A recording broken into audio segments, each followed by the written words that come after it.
Assista agora Tardes com Platão, grupo de leitura O Banquete, com César de Alencar.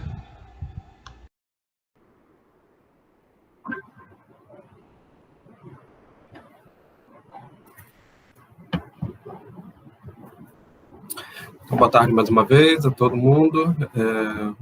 Bem-vindos de volta aí ao nosso encontro de leitura.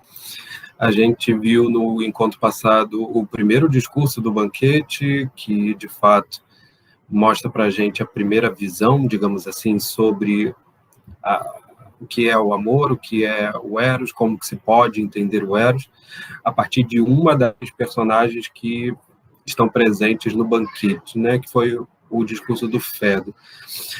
O que tem de mais importante nesse tipo de apresentação que o Fedro fez no seu discurso, né? Lembrando que a gente viu que o Fedro é um retórico, que ele constrói o discurso de uma maneira retórica, e isso significa uma técnica de discurso que tem o objetivo de persuadir, tá? Essa é a intenção da retórica, é a finalidade da retórica.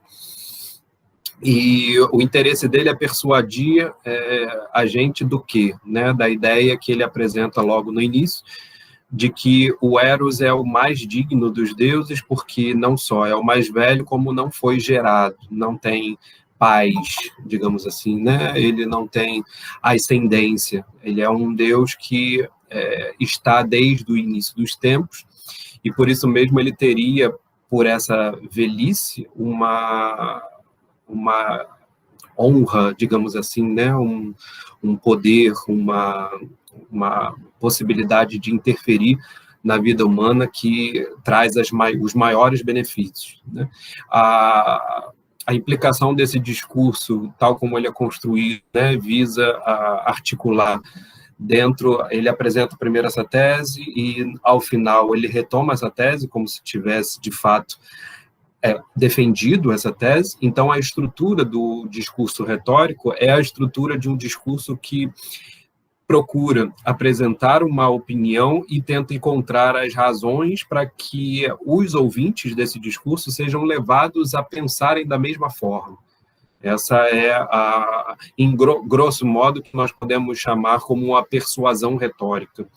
A persuasão é você levar o outro a um convencimento tal que, ao final, o ouvinte passe a pensar como você, né? Então, a ideia do discurso, enquanto retórica, é construir uma possibilidade discursiva que faça com que o ouvinte tenha esse assentimento ao final e ele consiga passar pelo encadeamento das razões e dos argumentos que foram apresentados por quem está escrevendo, por quem está dizendo, por quem está apresentando o discurso, né? Então, conforme a gente vai passando os argumentos do Fedro, a ideia é que, por meio dessa apresentação, a gente seja convencido daquilo que ele está apresentando. Como é que ele introduz essa argumentação, né? A gente viu que ele mostra essa origem mitológica do Eros, como, de fato, trazendo a dignidade para ele, uma origem atestada pelos poetas, pelas figuras mais importantes da mitologia grega. E depois ele mostra que existe uma relação necessária, né, depois que ele faz essa genealogia daquilo que é o Eros, da natureza de Eros, ele passa a falar sobre a influência disso para o ser humano, tá? Para a vida humana. Então, a gente já percebe que tem aí uma implicação que vai ser comum a todos os discursos, tá? Ao que parece, o Fedro nos apresenta uma espécie de moldura, uma espécie de estrutura que vai se repetir em todos eles. Qual é essa estrutura? É de mostrar, primeiro, a natureza de Eros, para depois mostrar por que ele é benéfico para o ser humano, né? E, de certa forma, esse benefício que ele proporciona é o que faz com que a gente renda louvores a ele, né? Por isso que o tema do elogio de Eros tem como finalidade a percepção de quais são os benefícios que o Eros traz para o ser humano de um modo geral. Então, cada um dos discursos vão tentar retratar algum detalhe disso, né? E o Fedro mostra uma perspectiva da educação mesmo, que é o que a gente poderia chamar aqui, que eu tenho chamado desde o início, né? Da perspectiva central do banquete, da obra do banquete como um todo, né? E aí a intenção do próprio Platão seria essa, de articular o Eros com uma intenção pedagógica. Tanto é que essa é a grande realização, digamos assim, do contexto grego e do modo como os gregos entendiam aquilo que hoje ainda nós chamamos de pederastia, mas de uma forma muito negativada, né? A pederastia, né, que é o apreço pelos mais jovens, pelos mais novos, essa que se articula por meio de um erotismo, ela tinha uma finalidade educativa, e isso no discurso do Fedro fica patente, né? O Fedro defende que os benefícios desse amor, eles se circunscrevem, sobretudo, à questão da educação. Tá? No discurso do Fedro fica também apresentada uma ideia interessante de que na relação entre... Que relação pedagógica é essa? Né? Sempre lembrando que tipo de relação paiderástica é essa? É uma relação entre um homem mais velho e um homem mais moço. Qual era a razão disso? O homem mais moço, ele muito provavelmente terminava aí o grosso da sua educação, e aí a educação muito entre aspas, tá? Não existia na Grécia, naquela época, aquilo que hoje nós entendemos como escola, né? As crianças não iam para a escola, aprendiam matérias, voltavam para casa.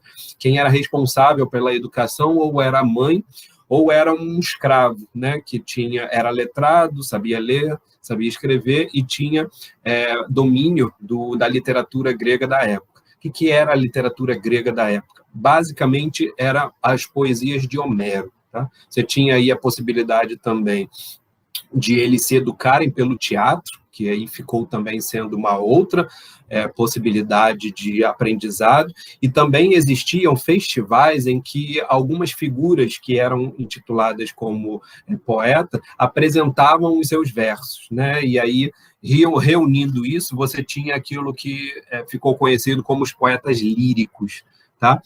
Ou seja, basicamente a educação grega era uma educação poética, era uma educação voltada pela poesia e para a poesia, aprender aquilo que os poetas diziam, aquilo que os poetas falavam, como eles diziam, aprender as palavras, a versificar, a falar de uma maneira elaborada, ou então saber utilizar as palavras. Basicamente era isso que compunha a educação de um novo integrante da sociedade, tá?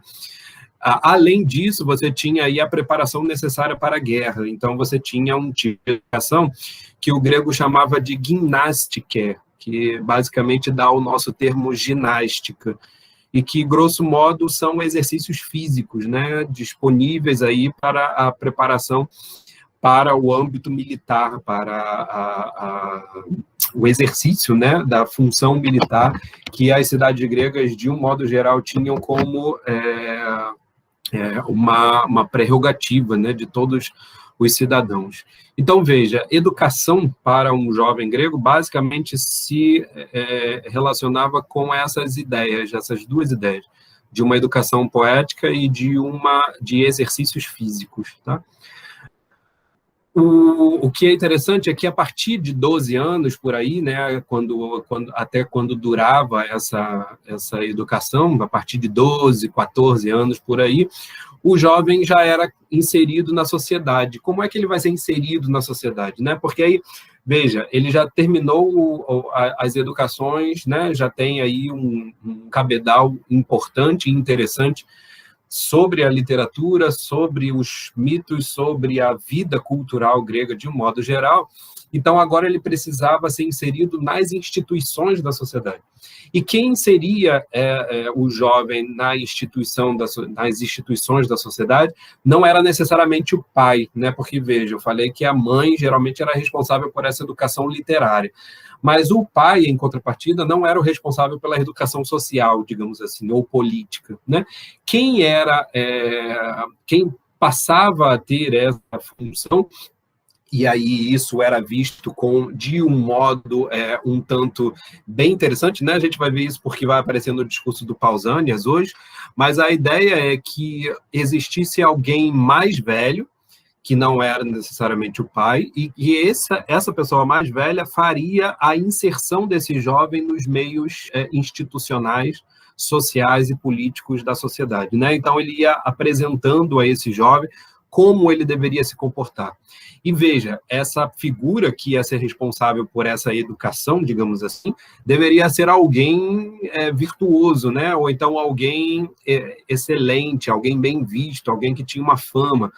Por quê? Porque o modo como ele ia apresentar esse jovem para a sociedade ia corresponder, inclusive, ao modo como esse jovem ia se comportar na sociedade. Então, era preferível que ele tivesse um bom preceptor para que ele pudesse ser um bom cidadão, né? Os mais velhos, portanto, tinham uma responsabilidade enorme na relação com os mais jovens, no intuito de fazer exatamente essa passagem, né? Essa introdução, essa propedêutica, digamos assim, do jovem em relação à sociedade. Tá? É como se os mais velhos fossem responsáveis por garantir o futuro da cidade, e a garantia disso vinha por meio da educação que eles ofereciam a esses mais jovens.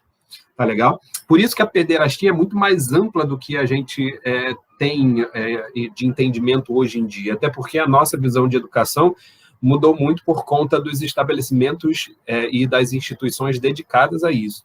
Naquela época, você tinha pessoas dedicadas a isso, e não instituições. Então, isso é, de fato, um diferencial e que permite a gente pensar quais eram as implicações, né, desse tipo de relacionamento, e uma das possibilidades da gente pensar nessas implicações vai ser dada exatamente pelo Platão. Tá? No discurso do Fedro, qual foi a implicação principal aqui que o Fedro tentou trazer? É que o amado, essa relação entre o amante e o amado, né? Amante aqui como uma palavra ativa, tá? Vocês veem que nessa nossa tradução dos dois polos da relação amorosa, você tem o polo ativo, né, e, portanto, o amante como essa terminação daquele que está fazendo o ato, e o amado como essa terminação daquele que sofre, né? Essa coisa mais do particípio, de que você tem aí uma ação acabada e, portanto, alguém que está sendo objeto dessa ação. Tá? Então, o amante como a parte ativa era entendido como aquele que estava imbuído de eros. É como se o desejo erótico ele fosse unidirecional, né? Ele era direcionado de uma pessoa para uma outra. Ele não era biunívoco, né? Você não tinha aí uma birrelação, né, entre o amante e o amado.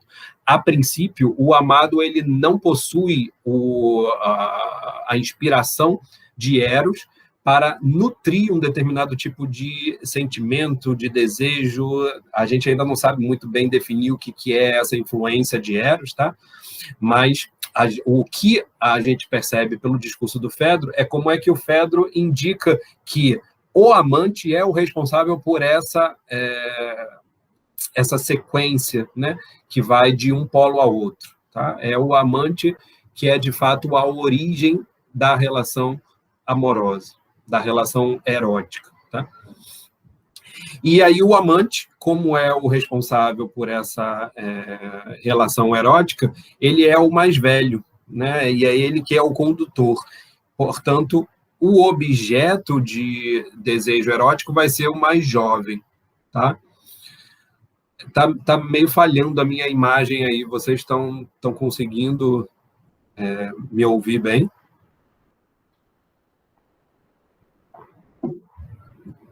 Aqui a minha imagem às vezes está meio parando, né?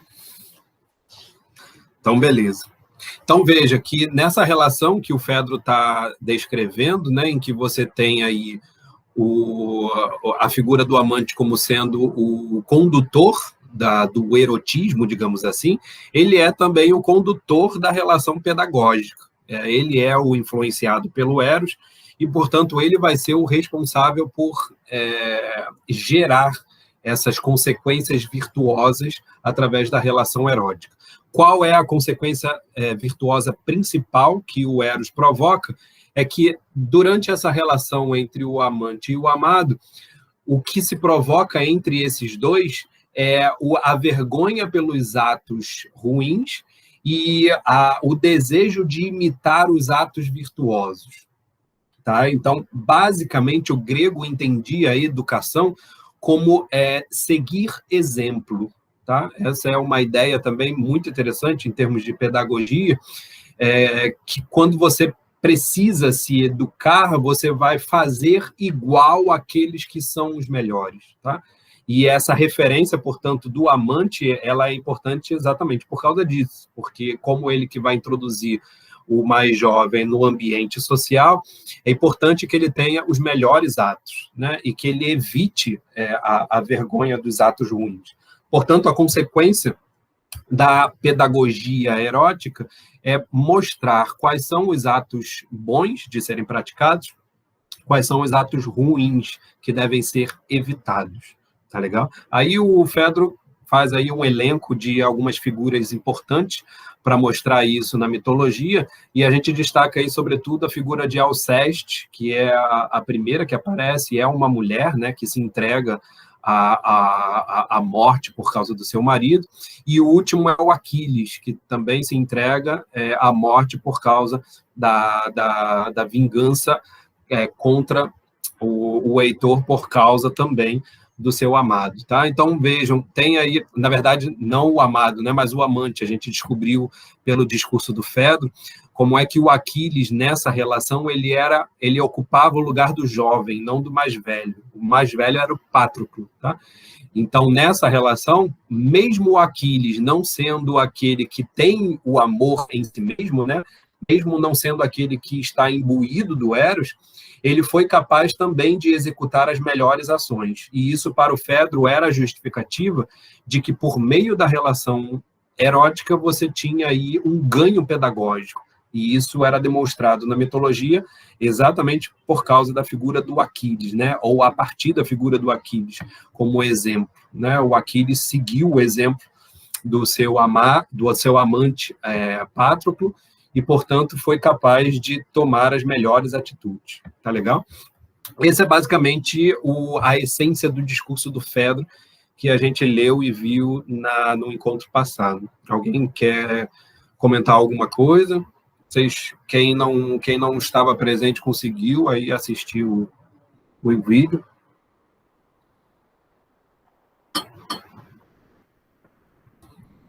É uma estrutura importante para a gente perceber como é que vão ser feitos os outros discursos, tá? O ritmo que a gente usou no encontro passado foi de ler o discurso todo e depois comentar. Vocês acham que ficou legal isso? Dá para a gente repetir agora com Pausanias também? O que vocês acham? A ideia de ler tudo era de dar uma visão de conjunto, né, sobre o que o orador está falando, para depois ir a gente analisando os pedaços, né, aquelas partes em que trazem algumas ideias fundamentais assim, para a visão de amor que ele apresenta.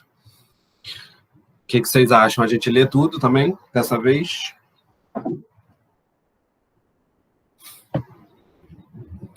Legal, né? Se vocês acharam que fluiu bem, então tá de bom tamanho. Então vamos aí, a gente vai começar então em 180C, que foi onde nós paramos e onde vai começar o discurso do Pausanias, tá? Vocês acharam aí? Podemos iniciar. Vocês vão ver agora, né? A gente falou quem era o Pausanias, né? Basicamente a gente deu uma visão de quem era o Pausanias. Pausanias é uma espécie de retórico também, mas vocês vão ver que ele tem um estilo bem diferente do Fedro, porque ele está mais ligado ao exercício da retórica em termos de direito. Tá? Ele é uma figura, ao que parece, né, a gente não tem muitas notícias do Pausanias, mas ao que parece, o Pausanias é uma figura ligada à política no intuito legislativo do termo, tá? No âmbito do direito, como se fosse uma espécie de deputado, sabe? Um senador, que não existiam essas figuras na Grécia, né? Mas é como se fosse isso, tá? Então, é alguém que domina a retórica também, vocês vão ver que tem aí uma construção retórica, mas ele vai trazer uma carga muito grande da relação que os gregos gostavam de fazer em vista dos costumes e das leis, né? Aquilo que hoje em dia a gente ouve falar muito, né, de bordão, sobretudo em combates políticos, né? Vocês já viram esse bordão aí de que vocês defendem, ou alguém defende, né, a moral e os bons costumes, né? Já ouviram essa expressão? Essa expressão é muito famosa. É exatamente o que o Pausanias vai fazer aqui, tá? Ele vai, por meio do discurso dele, defender muito moralmente os bons costumes dos atenienses, tá? Comparando os bons costumes dos atenienses com relação aos costumes dos outros, e aí, por oposição, seriam discursos maus, tá? Ou melhor, costumes maus. Então, vamos ver como é que ele apresenta essa ideia e depois a gente traz aqui os detalhes dessa apresentação que ele faz, tá? Esse discurso é um pouquinho só mais longo do que o Fedro, mas vocês vão ver que ele é mais interessante, porque ele é mais rico de informação, né? Mais rico de conteúdo, digamos assim, tá? Muita gente vai falar que o discurso do Fedro, ele é muito raso, ele é muito simples, e é até medíocre, né? Comparado com os outros discursos. No caso do Pausanias, a gente já tem aí uma outra forma de discursar, e vocês vão ver que ele é bem polêmico em algumas ideias, tá? Então, vamos ler aí. 180C. Foi esse, mais ou menos, o discurso de Fedro, me disse Aristodemo. Depois falaram outros do que ele não se lembrava muito bem. Tá? Então, sempre essa ideia de que o Platão está escolhendo quais são os falantes que ele vai privilegiar. Tá? A ideia é que tiveram outras pessoas presentes, mas o Platão elege essas 6 para poder ser representativos daquilo que ele está querendo. Então, não é por acaso que agora vai ser falado, vai ser colocado o Pausanias a falar. Tá? Deixando-os, pois, de lado, passou a tratar do discurso de Pausanias, vazado nos seguintes termos. Então, começa o Pausanias. Tenho a impressão, Fedro, de que o tema de nossa conversação não foi devidamente formulado, com nos imporem a tarefa pura e simples de fazermos o elogio de Eros. Se houvesse apenas um Eros, tudo estaria bem. Porém, Eros não é único, e não sendo único, o que precisamos firmar inicialmente é qual deles terá de ser elogiado. Por conseguinte, vou tentar corrigir essa falha, com determinar, primeiro, qual dos Eros teremos de enaltecer, para depois compor um discurso digno dessa divindade. Como todo mundo sabe, não há Afrodite sem Eros. Ora, se só houvesse uma Afrodite, Eros também seria um só. Mas, como há 2, será forçoso haver 2 Eros. Poder-se-á negar que há 2 divindades? Uma, a mais velha, nascida sem mãe, é filha de Urano, razão de ser chamada Urânia ou Celeste. A mais nova é filha de Zeus e de Dione, e a essa damos o apelido de Pandêmia ou Vulgar. Por isso, é de toda a necessidade que, havendo 2 Eros, o auxiliar desta última deusa seja, com justiça, denominado vulgar, ficando para o outro o qualificativo de celeste. Todos os deuses devem ser enaltecidos. No presente caso, vou tentar dizer o que toca a cada um. Com qualquer ato, dá-se o seguinte: em sua realização, nenhum em si mesmo é belo ou censurável. Tudo o que fazemos neste momento, beber, cantar, conversar, nada em si mesmo é belo. Da maneira por que é feito é que dependerá ser isso. Se a ação for executada com beleza e retidão, será bela. Se não houver retidão, será feia. É o que se dá com Eros e o ato de amar. Nem todo o amor é belo e merecedor de encômios, mas apenas o que se alia à nobreza. O amor oriundo da Afrodite Pandêmia é de fato vulgar e se afirma sem discrimine, sendo esse o que apreciam os indivíduos de baixa extração. Para começar, tanto gostam de mulheres como de rapazes.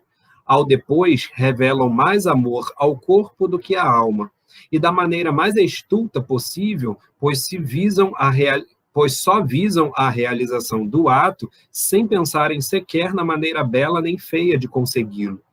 O resultado é pegarem o que a sorte lhes põe ao alcance da mão, tanto podendo ser bom como o contrário disso. É que a Afrodite de que esse Eros provém é muito mais nova do que a outra, e do seu nascimento participaram os dois sexos, masculino e feminino. Totalmente diferente é o amor que acompanha a Afrodite Urânia, que não participa do sexo feminino, mas do masculino apenas, o que explica sua inclinação para os moços. Ademais, por ser mais velha, a deusa está livre de arroubamentos. Daí voltarem-se para o sexo masculino os indivíduos inspirados por essa divindade, por se comprazerem com um gênero mais forte por natureza e mais inteligente. Aliás, é muito fácil reconhecer nas relações entre os jovens os que, em toda a sua pureza, são levados por esse amor. Não se afeiçoam a nenhum rapaz senão depois que este revela discernimento, isto é, só na idade em que aponta o buço, né, ou que cresce a barba. Né?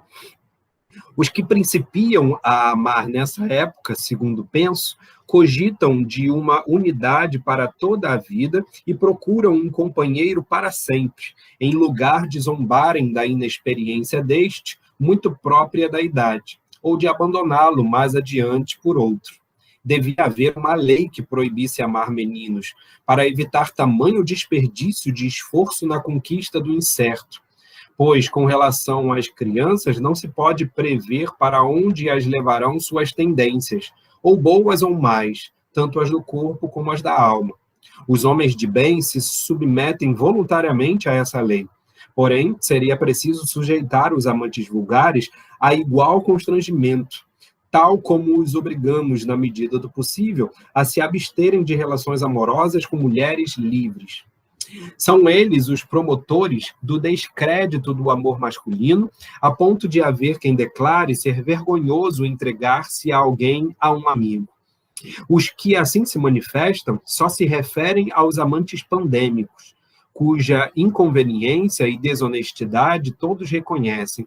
Porém, o certo é que não merece ser censurado o que é feito conforme a ordem e a lei.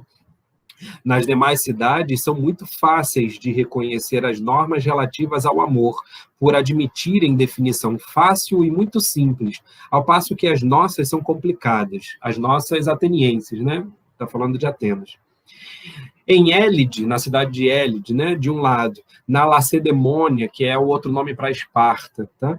E na Beócia, e onde quer que os cidadãos não se distingam pelos dotes da eloquência, considera-se natural ceder às solicitações do amigo, não ocorrendo nem a moços nem a velhos taxar de censurável semelhante prática.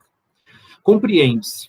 Assim procedem para não terem trabalho de doutrinar os moços com discursos eloquentes, visto não saberem falar.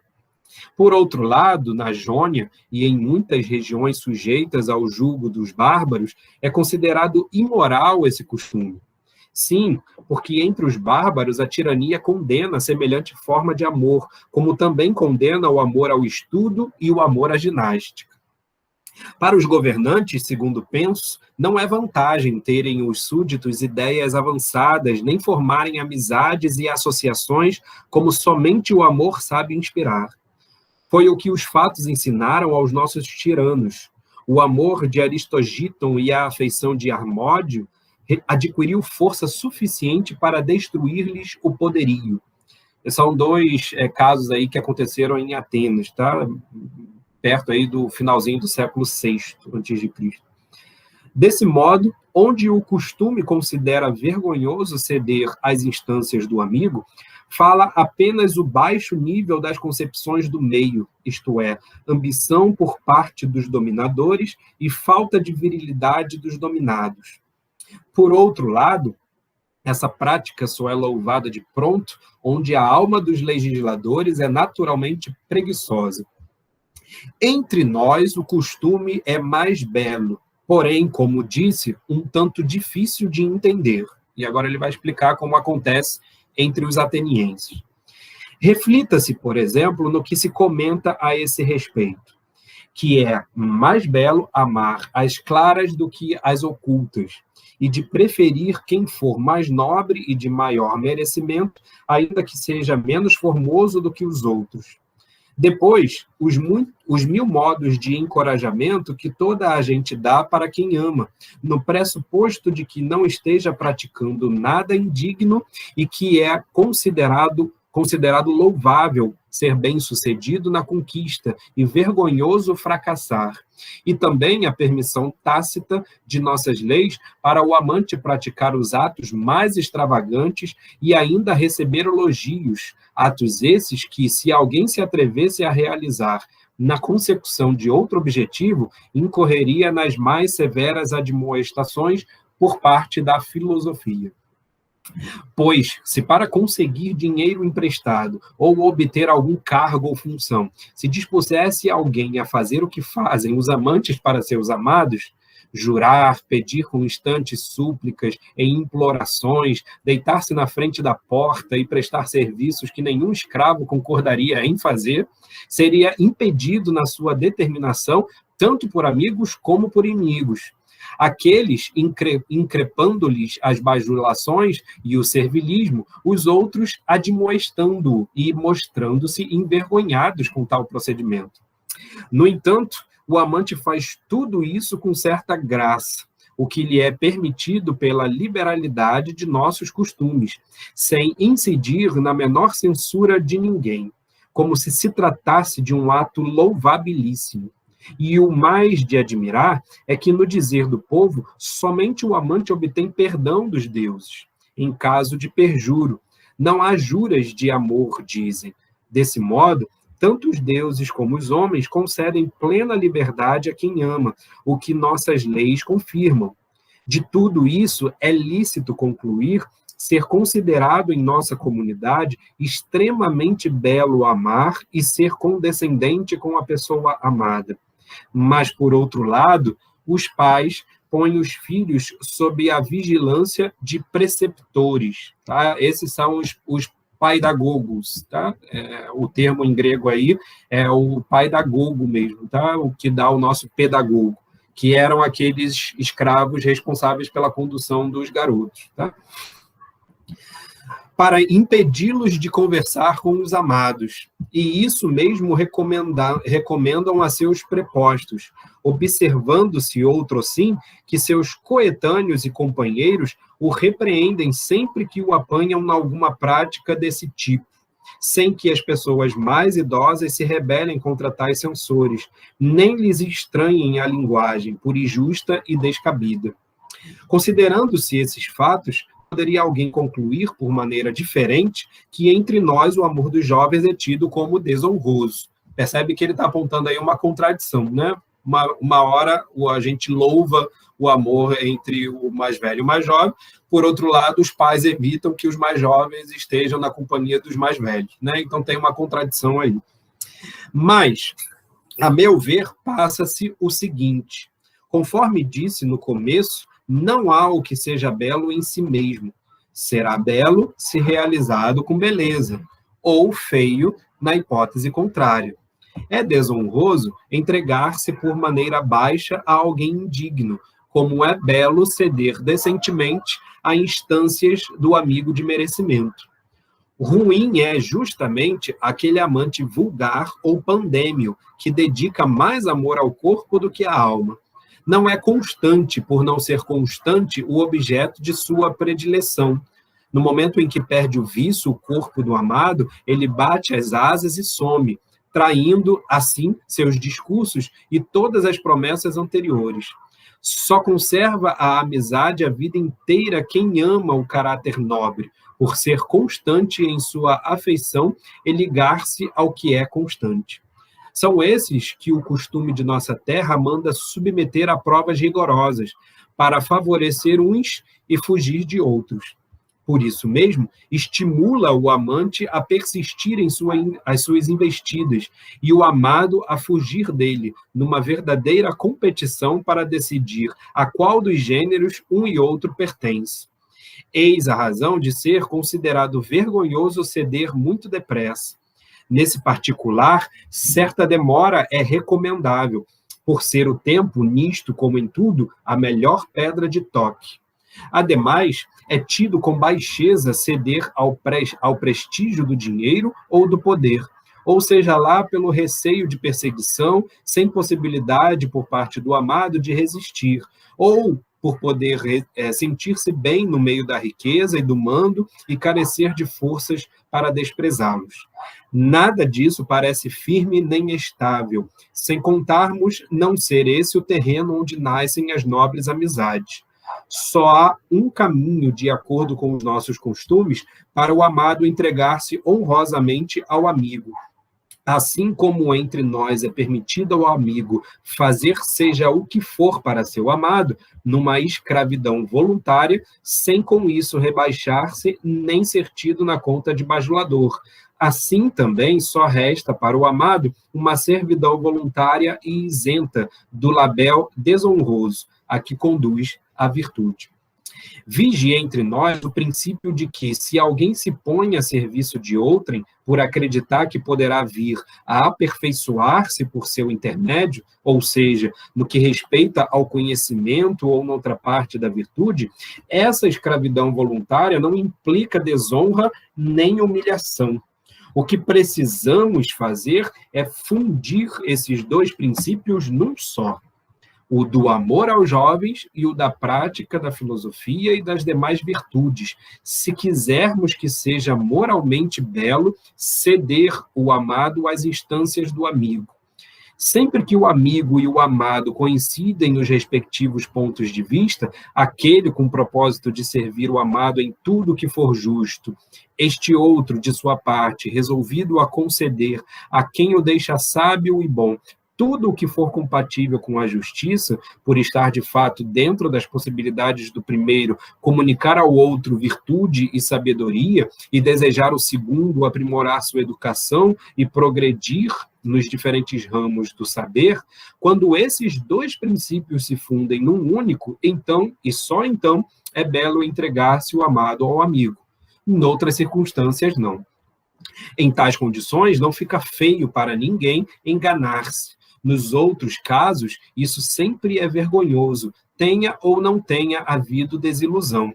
Se alguém se entrega por dinheiro na suposição de que o amigo é rico e verifica posteriormente que se enganou, não vindo a obter o que esperava por ser de fato pobre o amigo, de todo jeito trata-se de um ato indecoroso, visto ficar patente que essa pessoa é capaz de fazer tudo por interesse, seja para quem for. Corre o mesmo com a hipótese de entregar-se alguém ao amigo na esperança de aperfeiçoar-se com a sua afeição, e sofre a desilusão de verificar ser este vil e carecente de virtude. Ainda assim, é bela semelhante decepção. Pelo menos revelou-se com isso capaz, no que dele dependia, de fazer tudo por amor da virtude e com o fim de aperfeiçoar-se, o que é belo acima de todo juízo. Concluindo, direi que é louvável condescender alguém por amor da virtude. Esse é o amor da Afrodite, Urânia, celeste como ela e da máxima importância para a cidade e os particulares, por erigir, tanto da parte do amigo como da do amado, preocupação constante com a virtude. Quanto aos outros amores, são todos da Afrodite pandêmia ou vulgar. Eis, Fedro, arrematou, o elogio de Eros, que me foi possível oferecer-te de improviso. Eu vou fechar a janela aqui rapidinho, tá, gente?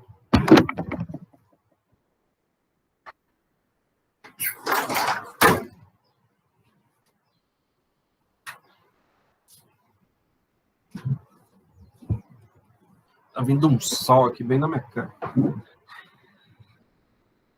Legal, o que acharam aí desse discurso?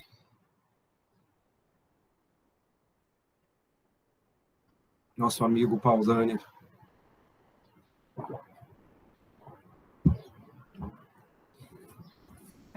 Percebam de início que ele é bem mais rico, digamos assim, né, que o discurso do Fedro, e traz muita informação acerca dos costumes que a Grécia tinha. Tá? O discurso do Pausanias, de fato, ele é um recurso muito importante para todo estudioso da Grécia Antiga, no intuito de tentar resgatar aí a forma que as cidades, né, alimentavam não só as relações entre os indivíduos, mas também a forma educativa na qual eles se correspondiam. Tá? Então, a proposta do Pausanias aí é tentar mostrar, na sequência do discurso do Fedro, que existem, na verdade, duas formas de você considerar o Eros. Você não tem apenas uma, né? E a partir dessa consideração dupla é que ele vai fazer uma contraposição para elogiar uns e censurar outros, tá?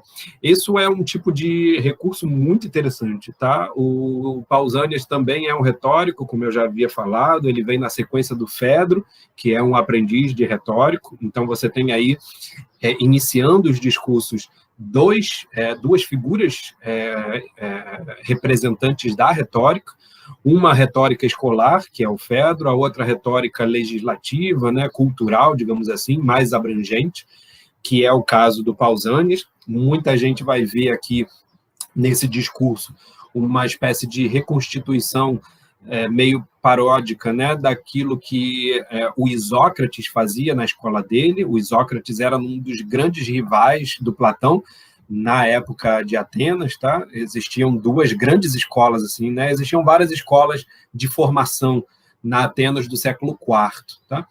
Mas essas duas ficaram sendo as mais importantes da cidade e elas competiam entre si. A escola do Platão, que era chamada Academia, e a escola do Isócrates, né, que não tinha necessariamente um nome, mas que ensinava, ele também dizia, né, que ensinava filosofia e retórica. Tá? Então, os dois competiam, e o Isócrates, de fato, ao que parece, ele também foi aluno do Sócrates durante um tempo, então tem aí uma espécie de briga fraterna entre os dois. Tá? Alguns veem nesse discurso aqui alguma referência ao Isócrates também enquanto retórico. Tá? Isso porque esse discurso ele é muito rebuscado na forma como ele é construído. Tá? E o que eu queria destacar para vocês desde logo é que existe... Primeiro, né, ele fala no finalzinho aí, né, que ele foi obrigado a fazer um discurso de improviso. Isso era uma prática dos retóricos escolares, né, de você ter que fazer um discurso de improviso e aí tentar elaborar da melhor maneira possível uma reflexão acerca de um tema. Ele faz essa referência lá no final, mostrando que ele era de fato, né, um retórico que tinha muita prática de falar, diferente do Fedro, tá? O Fedro estava iniciando ainda, ao que parece o Pausanias já tinha um pouco mais de experiência, e nessa relação aqui com o discurso do Fedro, que veio antes dele, a gente percebe que o Platão vai construir uma espécie de retomada crítica, sempre de um discurso em relação ao outro. Logo no iniciozinho, o Pausanias diz assim, né, parece que a forma como o Erixímaco disse para nós falarmos sobre esse tema, e aí, no caso, o próprio Fedro, porque lembrem que foi o Fedro que deu a temática, né, que apresentou a temática que o Erexímaco estava relembrando, de falar sobre Eros, o Pausanias vai dizer, parece que esse tema não está bem delimitado. E por isso, Fedro, você acabou fazendo um discurso que ficou pela metade. Por quê? Porque, na verdade, não existe só um Eros, existem dois. E a gente tem que saber qual dos dois merece elogio. É claro que todos os deuses merecem elogio, vai dizer ele. Mas existe um que precisa ser, de fato, elogiado em termos das suas benesses, daquilo que ele traz como benefício. E um outro deve ser censurado. Tá? Então, essa dicotomia que ele cria é um exercício retórico. Tá? A retórica, no exercício de elogiar, ela também fazia o exercício da censura. E a retórica, ela sempre é construída em oposições. Então, por exemplo, no tribunal, onde é o território propício para a retórica, né, que é o desenvolvimento dos discursos para poder apresentar os seus argumentos, eles eram divididos em acusação e defesa. Então, você tem aí dois polos. Tá? Nas assembleias, quando você tinha que votar acerca de alguma coisa, também existia dois polos, aqueles que se posicionavam contra ou a favor, né? Que aconselhavam a fazer uma coisa ou desaconselhavam. E no caso dos discursos de encômio, né? Os discursos chamados epidídicos na retórica, eles eram destinados ou a louvar ou a censurar.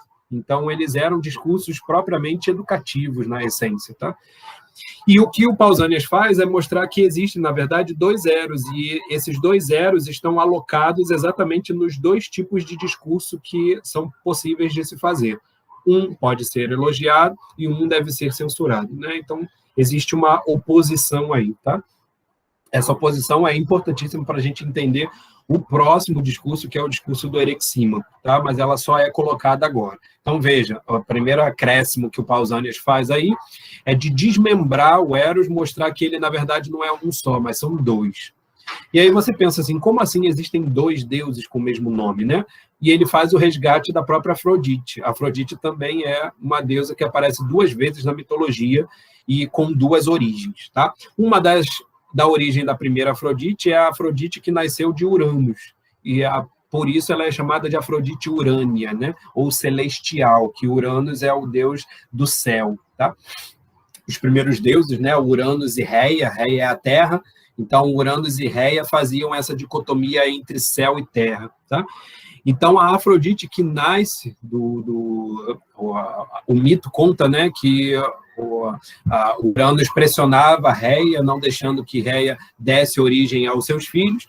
A Reia articula com um dos seus filhos, que é Cronos, coloca a possibilidade dele ter uma foice, ele pega essa foice e corta o pênis do Uranus, né, que estava sobre a Reia. Nessa de cortar o pênis do Uranus, o pênis cai no mar e nasce a Afrodite celestial, tá? Essa Afrodite celeste, né? Que nasce só de Uranus, veja, ela tem a possibilidade aí de ter essa genealogia só de Uranus.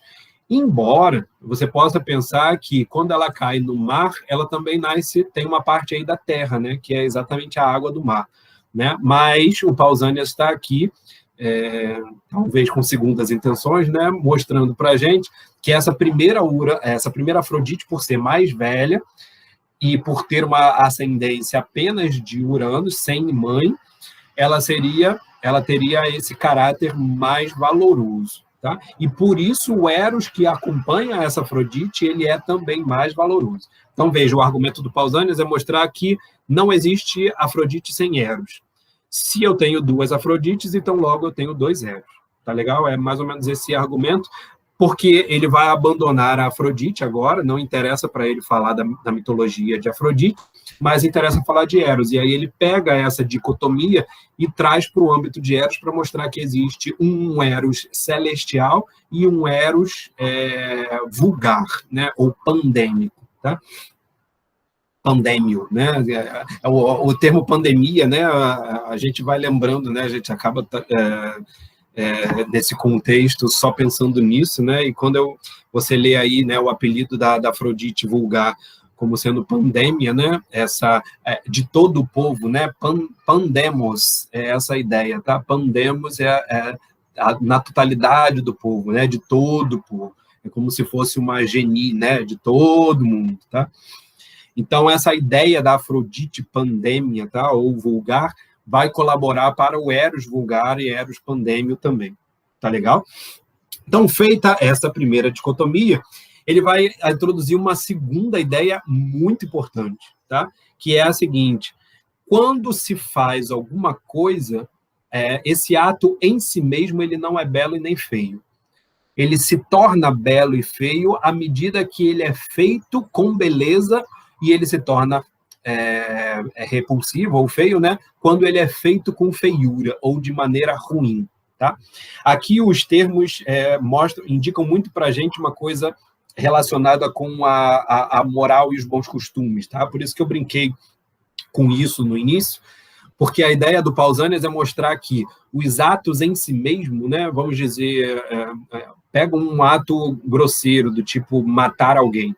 Esse ato em si mesmo, ele não é belo e nem é bom. Ele depende dos costumes em relação aos quais ele é feito. Tá? E essa é uma ideia retórica básica, a ideia de que as coisas em si mesmo não têm valor.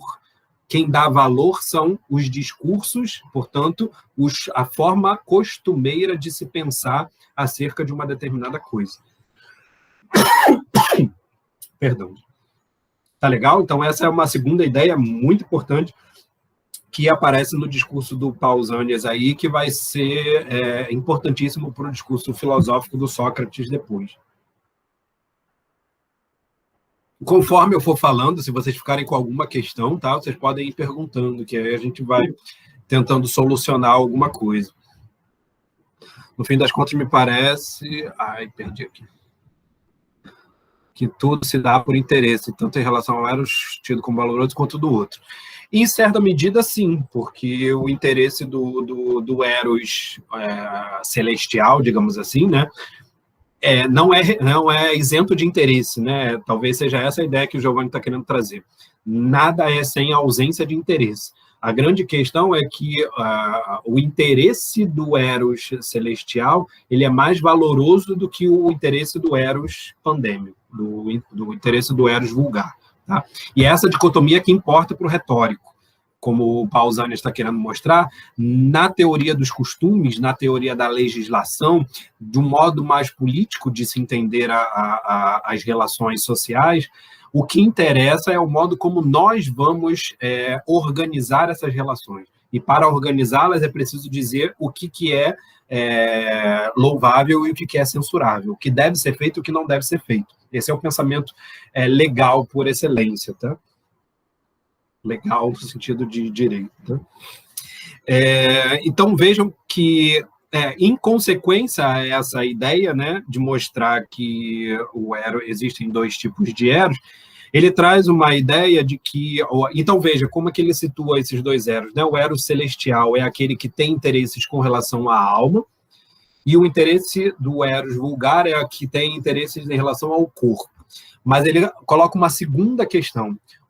Como a Afrodite Urânia celestial ela era só filha de um pai e não tinha mãe, o Eros, que tem relação com o celestial, portanto, aquele que visa a alma, ele está interessado, sobretudo, nos rapazes. E aí os rapazes são exatamente o paidós, aquilo que a gente estava falando desde o início do banquete. Tá? O topaidon eros, né? O amor dos meninos, aquilo que vai dar a noção de paiderastia, tá? Desse cuidado, desse afeto, desse amor e interesse pelos meninos, é o que, de fato, o Pausanias está tentando justificar aqui como sendo mais louvável do que o amor vulgar. E o amor vulgar, ele é para todo mundo, né? Ele não importa se é para homem ou se é para mulher, ou se é para os dois juntos, né? Como se a gente chamaria hoje os bissexuais. Não tem medida, né? Não tem objetivo. Ele é direcionado para todos, tá? Não é o caso do amor celestial. Isso é, de fato, uma justificativa que ele está apresentando para a paiderastia, tá? É uma forma de mostrar aí, e ele faz uma justificativa bem forte, tá? Eu vou retomar aí o trecho que está em 181c, tá? E hoje a gente poderia dizer que é um texto bem machista, né? Porque ele diz assim, ó: ademais, por ser mais velha a deusa, está livre de arrombamentos, né? Tal como o Eros vulgar estaria. Daí, voltarem-se para o sexo masculino os indivíduos inspirados por essa divindade, por se comprazerem com um gênero mais forte por natureza e mais inteligente. Então, veja aí que tem uma referência ao masculino como ponto central desse Eros celestial, de modo a mostrar que a vulgaridade estaria, por oposição, naquilo que está relativo às mulheres e ao corpo, tá? Isso é uma relação que você pode trazer aí para o pessoal da psicologia, sabe, né? Pode remontar aí ao Freud, né? E aquelas ideias sobre a origem das sociedades, totem, tabu, tá? Tem uma ideia aí de que a sociedade relativa à mulher ela está mais direcionada para o corpo, para a emotividade e, portanto, ao caos. E você tem, por outro lado, a masculinidade como sendo a ordem, a força, a inteligência, e por isso ela seria mais louvável, tá? Nesse âmbito aqui que o Pausanias está trazendo. E aí ele vai passar a explicar como é que acontece essa relação entre os dois, né? Por que de fato esse Eros ele é mais valoroso, tá? E ele justifica isso mostrando que no momento em que você tem essa busca pelos rapazes, né? E aí ele faz uma diferença entre os rapazes e as crianças, tá? Tem uma diferença. O Paidós aí ele tem esse sentido ambíguo, né? De falar de todos os garotos até a puberdade. E o que ele faz é uma espécie de diferenciação, né? Ele diz até lá embaixo que devia haver uma lei que proibisse, né, amar os meninos. Esses meninos aí têm a ver com a criança, tá? Por quê? Porque quando ela é criança, muito criança ainda, você não tem a capacidade de saber para onde que ela vai. Ela pode ir tanto para o bem quanto para o mal, tanto para o corpo quanto para a alma. Então, você não tem ainda como delimitar o futuro dela. No caso da puberdade, do garoto, do rapaz, né, daquele que já tem a barba, como ele fala, começa a despontar a barba, né, que aí estaria em torno dos seus 14, 15 anos, era mais ou menos essa ideia, essa idade. Nessa época, você já tem a possibilidade de conferir um caminho educativo, porque você já tem mais ou menos como perceber para onde aquela alma conduz. Se ela tem mais interesses pelo corpo, mais interesses pela alma, se ela é boa, se ela é má. Então, o tipo de educação que o Pausanias está apresentando deriva-se e direciona-se exatamente para o âmbito dos rapazes, tá? Dos jovens, a gente diria, e não das crianças, tá? Então, a paiderastia não é uma paidofilia, tá? Os dois termos são gregos e os dois termos têm aí uma conotação em termos dessa palavrinha importante para o grego, que é o paidos, mas que colocam-se em situações opostas, tá? Inclusive para nós hoje também, tá? Ele diz, inclusive, que deveria ser proibido isso, tal como nós proibimos os homens de terem relações com as mulheres livres, tá? E isso também é uma outra ideia muito interessante, sobretudo para acentuar essa dicotomia que ele está apresentando entre homens e mulheres, tá?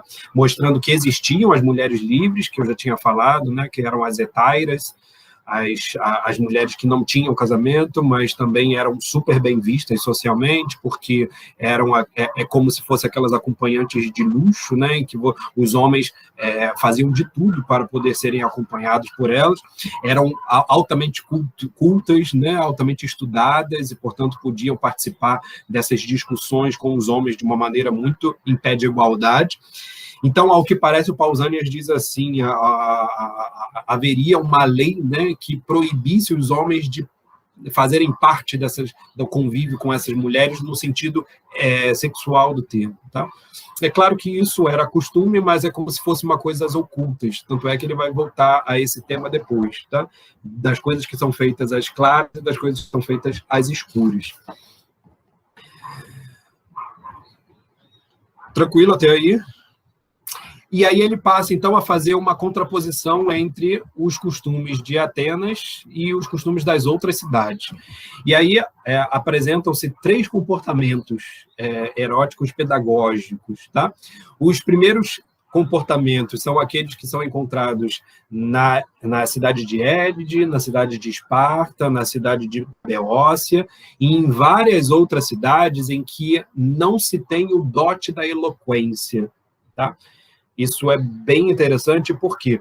Porque uma das coisas que os gregos atenienses mais diziam que era a sua honra e o seu louvor, né, é que eles sabiam falar.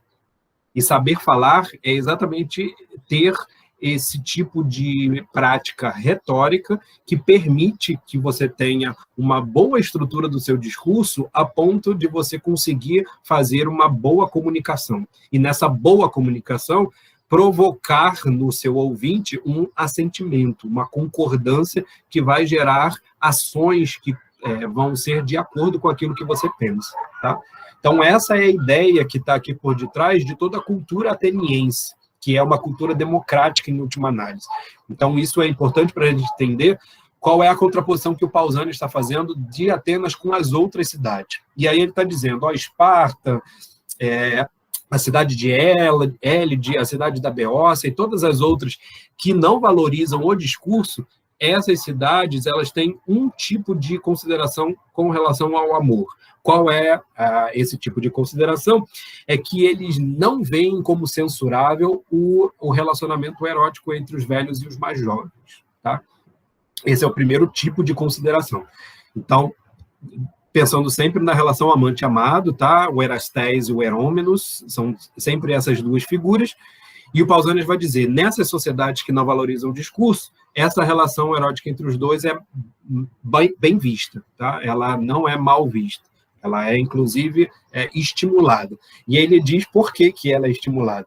Porque eles não querem perder tempo com o discurso. Já que eles não sabem falar, e eles não querem perder tempo com o discurso, então por isso que eles veem com bons olhos o tipo de relação entre esses dois. Ali, no caso, não haveria uma relação pedagógica. Né? Falhou aí, né, nessa parte que eu estou explicando agora, Hélio?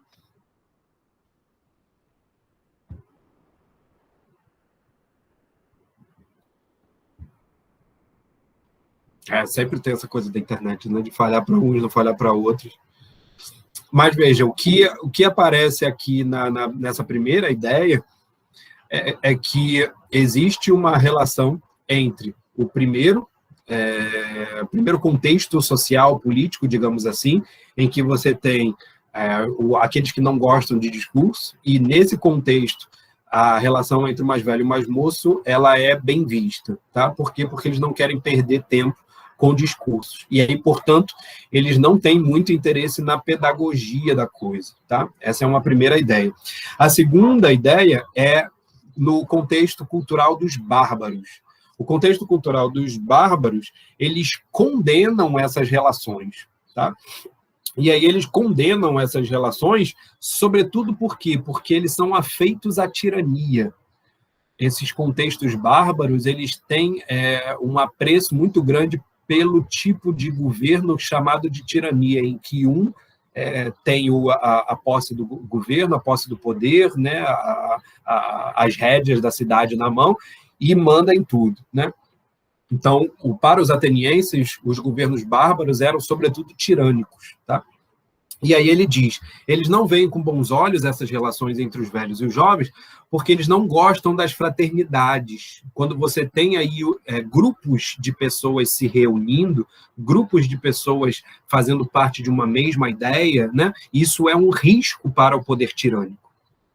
Por fim, então, você tem aí a ideia dos atenienses. E a ideia dos atenienses é complexa por quê? Porque ela une as duas coisas, né? Ela brinca com as duas coisas. Ela tanto valoriza quanto parece condenar. Foi aquilo que eu tinha chamado a atenção para vocês com relação a essa descrição que o Pausanias faz. Tá? E antes dele fazer essa descrição dos atenienses, ele indica aquilo que eu tinha acabado de falar, né? Que os atenienses têm duas noções assim que parecem ser princípios para eles. É que o mais belo é amar as claras do que as escondidas, as escuras, as ocultas, e é melhor preferir, né, amar alguém mais nobre e por merecimento. Tá? Essas duas ideias parecem condicionar a forma como o grego entende a questão erótica e pedagógica. Tá? Considerar Sócrates.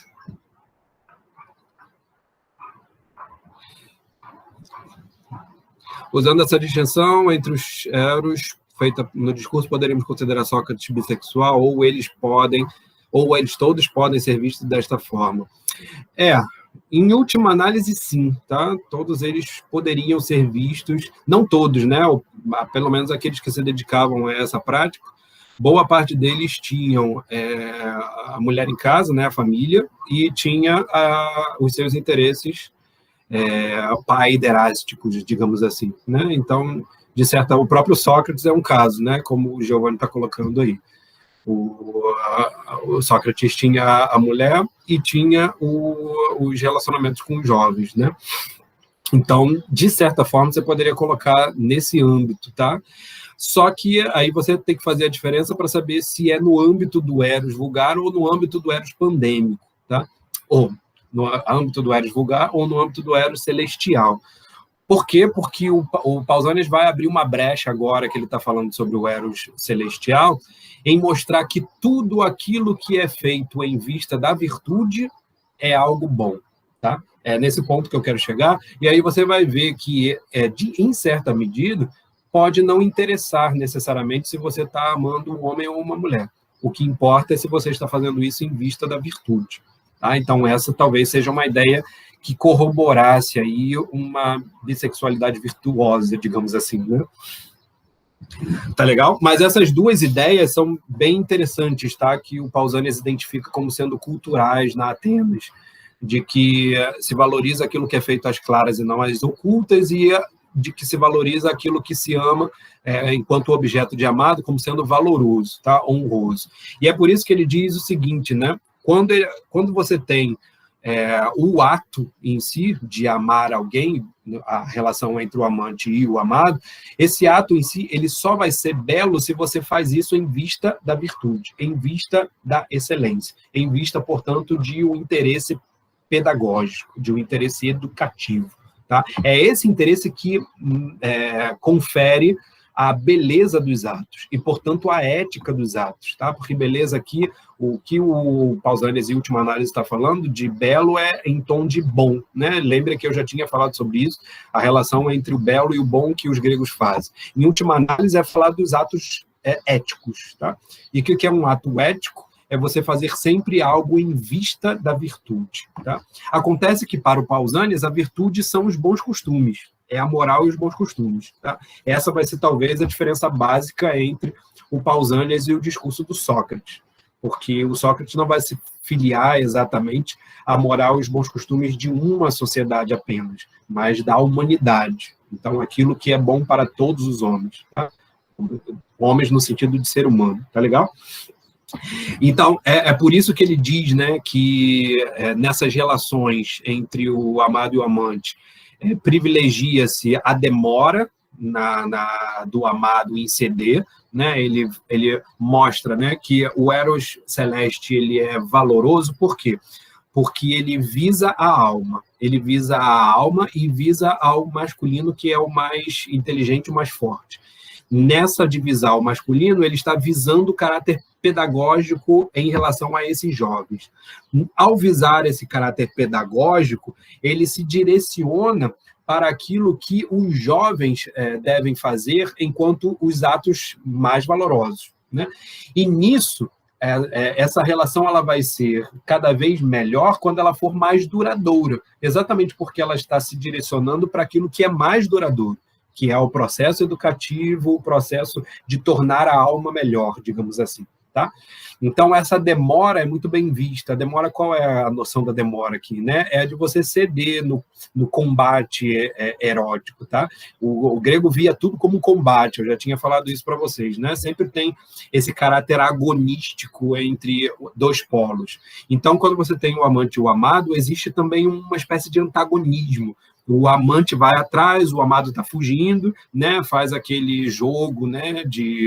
Que é muito popular, que todo mundo já sabe como é que funciona, e nesse jogo de demora, né, entre ceder e não ceder, isso, vai dizer o Pausanias, é bem visto porque favorece a que a relação perdure, né, essa relação de amizade. Vocês veem aí que toda hora aparece o termo amigo, tá? Mas não tem nada de filia aqui, tá? É tudo de eros.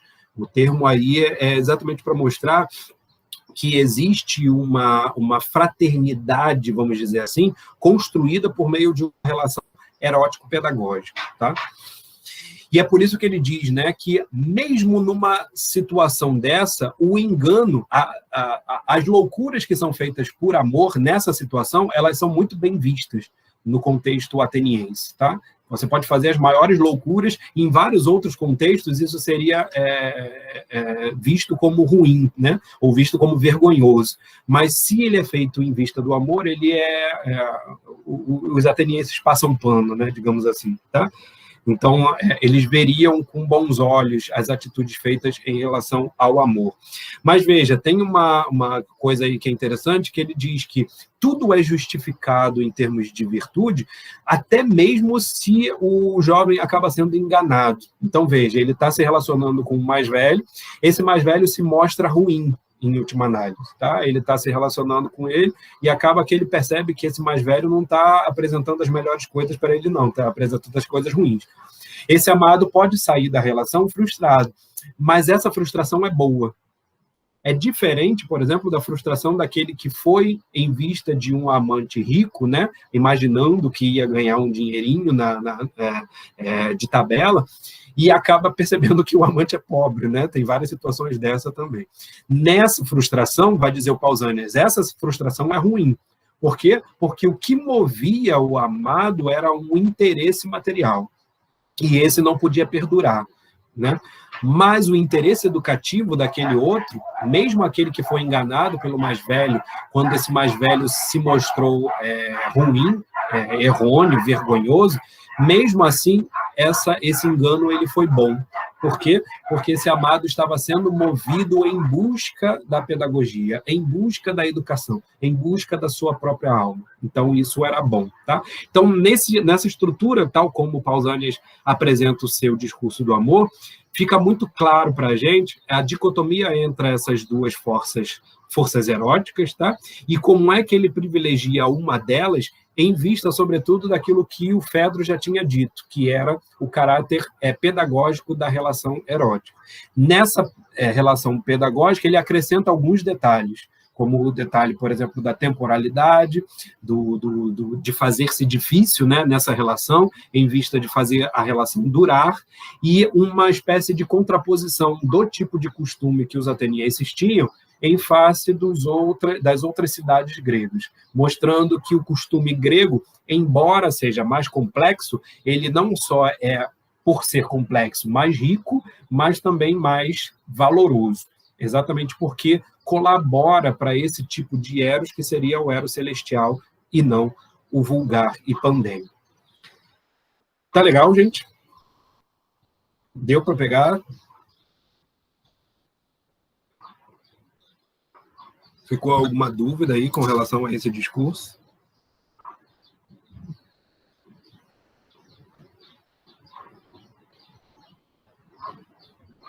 Tranquilo, pessoal?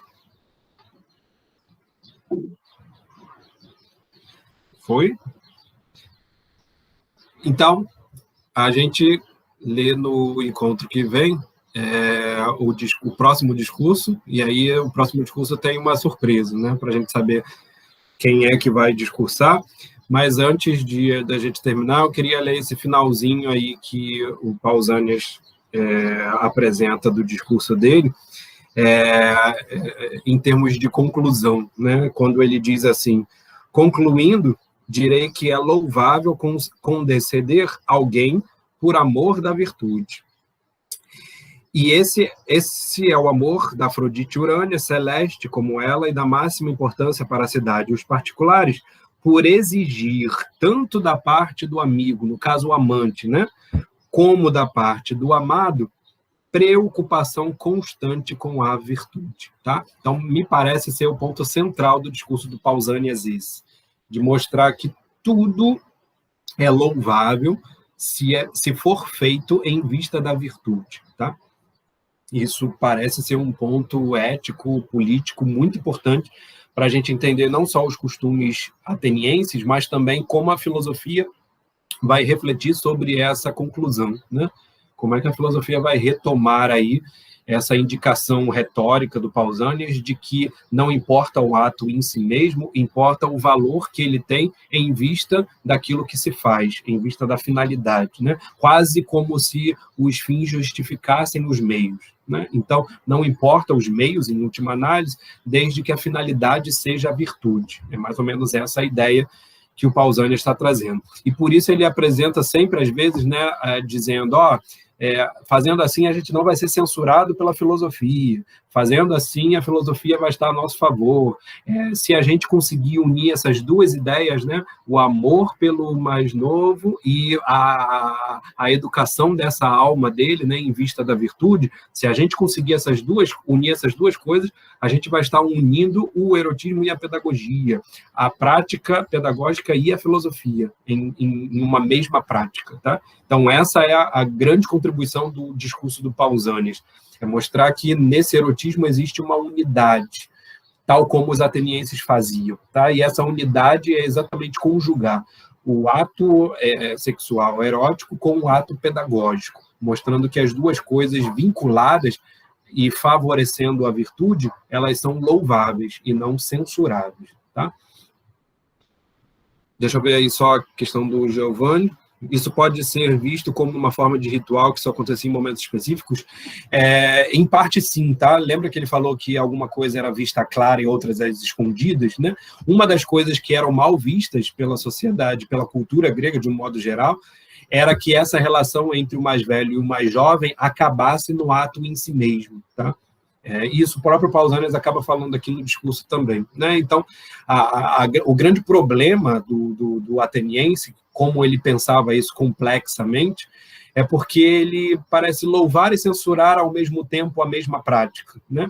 E o que o Pausanias está tentando defender é que, na verdade, essa censura é do próprio modo do ateniense pensar, mas a gente, no fundo, está louvando, vai dizer ele, né? Por quê? Porque no momento em que a gente conjuga essas duas práticas, então o que está aí como uma aparência de censura, na verdade, acaba sendo louvado. Por quê? Porque vai ser feito em vista da virtude, em vista da excelência, né? Em vista das melhores ações. Virtude aí é aretera em grego, tá? É aquilo que a gente poderia dizer que é aquilo que o ser humano faz de melhor, né? A virtude tem essa conotação, tá? De mostrar aquilo que o ser humano pode fazer de melhor para alcançar a sua felicidade. Basicamente, essa é a ideia. Tá legal? Tranquilo, Giovanni? Tranquilo, pessoal?